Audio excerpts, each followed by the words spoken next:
If your knee hurts to bend, it is a problem. I hate to tell you, but that is the main function of your knee. And not a lot of rehab actually gets us to the point where we can even do this. I had a knee surgery, I had 2 physios before and I had 2 physios after it. Out of 4 physios, how many do you think got me to actually bend my knee to its full range of motion? I'll give you a sec. The answer is 0. None of them got me to bend my knee to my full range of motion. They got me to start loading split squats, lunges, different stuff at half range of motion before they even got my knee to actually have the capability of going to its full range of motion with even my body weight or assisted or whatever it is, and they started loading me on lunges. No wonder I started developing knee pain even more after, because my knee can't use the actual function and we're just loading up these short ranges of motion, these mid ranges of motion, which is strengthening the muscles around the knee, but isn't actually strengthening our knees. We can adapt our connective tissue in my knee, and this just goes to show you my transformation here. This was again in a lot of pain. I should have even been more assisted. I should have probably used a floss band. I didn't know of the tools at the time. But you can see how tight my back hip flexor is. To be fair, this isn't even my surgery knee. My left knee is my surgery knee. You can still see how much I'm struggling, even on the knee that didn't have all the problems. This knee still had pain and some tendon issues and this and that, but it wasn't anywhere near, at this point, I was literally couldn't walk with my left knee without pain, and yeah, it just wasn't good. So I've got from being able to do that to then this is my surgery knee. This is my really bad knee. So this is 50 kg in my bi, weigh about 62 kg, so this is 80% of body weight. Full range of motion in that front knee. I'm going to pause this at the bottom. You can't see it too well. It's not a great shot. But you see how this hamstring is fully covering the calf here. Then we have this stretch all the way down the back hip flexors. This is very assisted, and this is the goal. I really want to get to 100% of body weight on the back for 3 reps. That is the ATG world class standard. Right now I'm at 50 kg. To be honest, by the time I get there, I will probably weigh about 65 kg, so it'll have to be 65. So this is just here just to show you this wasn't an overnight thing. This was, I think, 2020. This is 2024. This is 4 years of work that I've put in to be able to get from here to here. Obviously, I could do this for a while. I've been traveling quite a lot, so my gains have slowed down a little bit. So if you really, really focus, you can get here much quicker than I did as well, because I didn't have a coach, didn't have anything like that. And that is the thing that's going to get you there the fastest. But yeah, this is just a bit of an inspiration, a bit of hope, and I'm going to actually lay out the exact steps on how to start regaining your knee bend. So let's go. First, I want to list off the problems if our knee actually does hurt when it bends. So obviously, like I say, our knee is not functioning how it's supposed to. I believe that God made us the way we're supposed to be made. You can believe it's the universe, you can believe it's biology, you can believe it's evolution, but we are made in a way which makes sense. And it makes sense that we have the full knee bends. If you look at tribes in Africa, if you look at us a few hundred years ago, we were resting in deep squats. This was our natural resting position. We didn't have chairs, we didn't have comforters, and the tribes don't have any of this, and their knees are so healthy. If you look at cultures I'm pretty sure it's Asian cultures where they get their elderly to sit in deep knee bends all their life and they can still have their function. I know Kadeem, my business partner, one of my best friends, his family's in Senegal, and his granddad can literally still do the deep knee bends. He has no knee pain, and he's 90 years old, and he just sits in a deep squat all day rather than sitting on chairs or anything like that. The second thing is that we will have higher rates of re-injury if we don't get to the point where we can start not only getting to this full range of motion, but strengthening this full range of motion. We see that people that get to the point where I can have less knee pain, have less knee injuries, and don't re-injure themselves when they go back to their sport. Then the third thing is living everyday life is a hassle if you have creaky old rusty knees and you can't bend down into certain positions, and you must experience this. You just don't want to get there. So then what are the benefits of actually training with a full knee bend, of actually getting to the point where we can use our full knee bend without any pain? One is a synovial fluid to the knee. So you can think of synovial fluid in the same way that you can think of oil for a door hinge. If a door hinge is rusty, if a door hinge literally can't open and shut, what you're going to do is going to put oil on it, and that's going to make it lubricate, it's going to make it move more efficiently. Same thing with the synovial fluid. And the synovial fluid is the oil to the rusty door hinge for the knees. And this only comes out when we get motion and compression. So when we use the full range of motion, this is really where it goes. The second thing is that we're actually building stronger connective tissues. When we go to the full range of motion, some of the connective tissue is compressed, some of it is lengthened. We're really building the cartilage, the meniscus, the tendons inside the knee when we do go to a full knee bend. The third thing is then more muscle growth. We see that if we use a full range of motion in our training, we start to develop muscles that we wouldn't have had before. If you look at Chinese weightlifters, they are the best deep knee benders in the world, and their VMOs are the biggest in the world as well. Then it comes to the point of if we have bigger VMOs, we will have less knee pain. Fourth thing is then if we have more muscle growth, if we have stronger connective tissue, if we have our healthy knees, then it relates to more athleticism. So not only did I get back to the pitch, but I got back more athletic than I ever was before. And one of the main reasons is because of these deep knee bends. So how do we start getting there? The first step I want you to see is the blood flow in the short range of motion for the knee. So we don't just go into the long range stuff. We actually start to get loads and loads of blood flow, loads of circulation to this area before we get in there. So these are 3 options here. First would be the sled. So the sled is literally the same position as the step up. If you look here, so we'll get to the step up to the bottom. If you look at that knee bend there, and you look at that knee bend there, it's pretty much the same range of motion. The only difference is that this is eccentric, so you're training on the way down as well as the way up, whereas this is just concentric. And then here is concentric dominant. So the first 2 that I would start with is probably this is going to be the gentlest because you don't have the weight of the sled, and then the sled after that, and then the third thing is then the step up. If you've got any pain in the knee, regress it, take smaller steps, lower this, use assistance, use less pressure on the bands, but you really want to go until you can start to feel those quads light up, until you can start to really feel the pump and the blood flow going into your knee. And you can think about it in the same way as like metal. If you heat up metal lows and lows, it's going to be able to bend easier. That's the exact same thing that we're talking about with the knee here. The second thing then is the passive movement. You'll see this in early stages of knee rehab. Most physiotherapists use it. I actually didn't even use this one with my physiotherapist at the start, I don't think. Maybe I did. I can't remember that early back. Like, all that part of my life was a blur. This is going to be good because there's 2 types of movement here. There's the passive movement and then there's active movement. So the active movement is going to be more of the ATG split squat, which you saw before, and that's actually using the muscles around the knee to be able to close them and then push them away. Whereas this one, you're not using your muscles, you're not using your leg to be able to pull this in. You're actually using your other body parts to be able to get that knee to close. And again, only go to the range of motion that doesn't hurt you. I'll also push in and out of this. This is just going to allow it to get moving a little bit better. So from the passive movement, we now have a bit of leeway to be able to go into the ATG split squats progression. This is going to be the lowest level here, where Ben's got assistance, so you can literally take off your body weight, so you have less pressure on your knee, and then you have elevation, which again is less pressure on the knee, but also less stretch in this back hip flexor.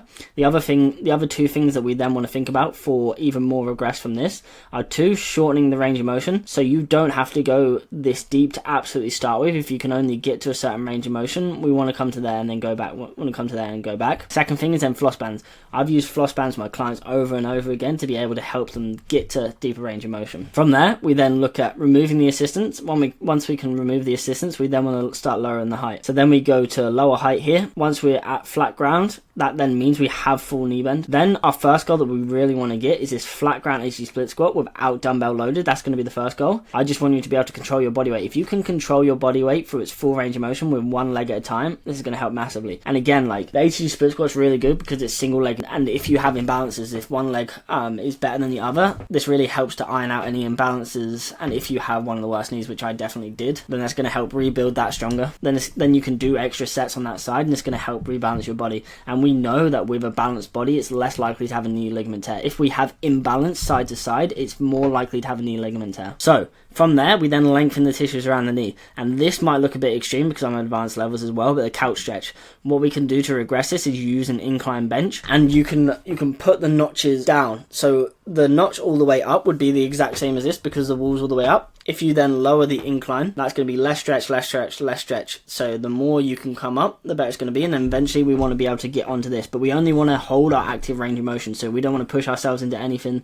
We don't want to go to any lengths that I can't control. Like right here, I'm squeezing my glutes, I'm squeezing my quads. And I can actually hold these positions that I'm getting into there. And again, the goal over time is going to be shoulders to wall with glutes contracted as hard as possible. But again, take your time getting there. You don't have to do it fast. The second one is then going to be elephant walks, which is lengthening the behind the knee, the hamstrings, the calves, all the joint in the back of the knee. Really good to help the knee feel better when before and after we're going into knee bend. So I would personally do, if I was you, a set of ATG split squat, and then couch stretch, elephant walk, and then I'll go back to ATG split squat. That's just going to help. I just see that help out more people get into deeper range of the motion. The goal with the couch stretch is shoulders to wall over time. The goal with the elephant walk is palms to floor, fully extended leg. Then once we're comfortable with single leg, we then start to work on double leg progressions, and this can be at the same time as well. You don't have to do one or the other. You can do both. If you feel like you just want to do the split squat, just do the split squat. But I would recommend doing the split squat as well as the ATG squat, and not just doing the ATG squat, because again, imbalances side to side.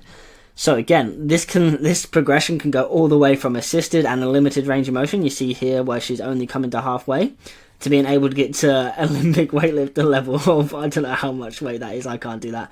But I just wanted to get this photo because you can literally see it's cheeks to sneaks. Cheeks to sneak squat. That's what we want to aim for in our knees, and I can do that. I can literally get down onto the floor now and just get into a deep squat and everything's fine. Limiters for deep squat mobility are going to be obviously the knee joint itself. The second is going to be ankle dorsiflexion. So you see here with the Olympic lifters, they have elevation in their shoes, but you can use a slant board, you can use ATG buddies, you can use whatever you want to actually elevate those heels, plates, anything like that. Second limiter is then going to be the hips, and again, we like a seated good morning for this. If the knee's early, then you can literally just do bodyweight seated good mornings, and that's going to lengthen the glutes and help you get into a deeper squat. The other thing that's good here about this TRX is that having something in front, whether it be holding onto something or using dumbbells, is also going to allow us to get into the deeper squat because we're actually counterbalancing our weight. So we're not just going to fall back, we're not just going to fall forward. So then we'll work on the ATG squat progressions, and I will go into deeper detail on all of these exercises, how to progress each one in different videos down the line. Then the next progression I want to see is the kneeling squat progression. This one isn't really talked about in the ATG system too much, but this is an absolute banger. It's really, really good for the internals of the knee. So I would even regress it even more than this, to be honest. You can start, obviously leaning forward makes it easier, and coming up more off your heels makes it easier as well. You can use pillows as metrics to go down to, and then I would also get some movement. So for example, if you had one big pillow, that would then limit the range of motion to about there, and then you would just move in and out of it there. And then I would eventually get a smaller pillow, get a smaller pillow, get a smaller pillow, get a smaller pillow, until we're at this point where we can rest on the floor comfortably with our heels touching our bum. And again, I would start to move in and out of this, and then eventually we want to be able to get to the point where we can do this on single leg, and this is big from Cador Ziani as well. This is not only going to help with the knees, it also strengthens the quads, it also lengthens the tibs. It's a really, really good stretch, and I personally sit in this to work. So I'll get to the point where I can sit in it for like 10, 20, 30 minutes just doing some work. Like I actually just made these slides while sitting in this position. So we want to do that over time, and this is again another resting position for humans, and we want to be able to rebuild this. So side point there, so obviously those are the progressions that I want you to go through. The sequencing of the movements is really important. A principle that we love to live by is short to long, and a lot of people don't know that, and I'm going to link Keegan's My Mentors video of short to long range principles in the description down below for anyone wanting to learn in more detail about our training system. But it kind of just means, in a brief summary, of we're starting with exercises where the muscles, the connective tissues aren't stretched, they're in a shortened position. So you see how I only go to the short range knee bend here. My quads aren't stretched, my connective tissue isn't stretched, I'm not going to its full range of motion. And then we move on to something like the ATG split squat, which is a much longer range exercise. So you can see here that the quad's going to be more stretched. We're using our full range of motion on our knee, our tendons, our ligaments going to be more compressed, more stretched out. And then the stretch on the back hip flexor as well is going to be long range for that. So we work the short range movements before we go into the long range movements, and then we go into even longer range movements. So this is full compression of the knee, you're getting the stretch on the quads, and it's both leg. So we work from less intense movements, more intense movements, and you don't need any of them, they just help. So it helps to get the blood flow and the shorter range movements first, and then we find that as we get better at those, and as we do those before the ATG split squat and the longer range exercises, the longer range exercises actually get better quicker than if we were to avoid the other stuff. And then the seventh thing is just be consistent. Like, you have to consistently work on this. It's like anything in life. It's like building a skill. It's just like anything in life. You think as a toddler, like when you started to walk, like you just started to walk and you just fell over and you're like, nah, I just can't walk. It's just something I can't do. Like, that's just not the case. Right now, like, you don't even have to think about walking to the other side of the room. You can just literally walk over there and nothing's wrong. You don't even have to think about it. And that's what I want deep knee bending for you to be. I can literally just pop down into an ATG split squat right now, not even think about it, because it's just muscle memory. But when I started, I was like, oh, what's going on? I don't really know what's going on. I've done hundreds of thousands of reps of walking, and I've also done thousands of reps of ATG split squats, of deep knee bending. So you have to apply this over and over again over time.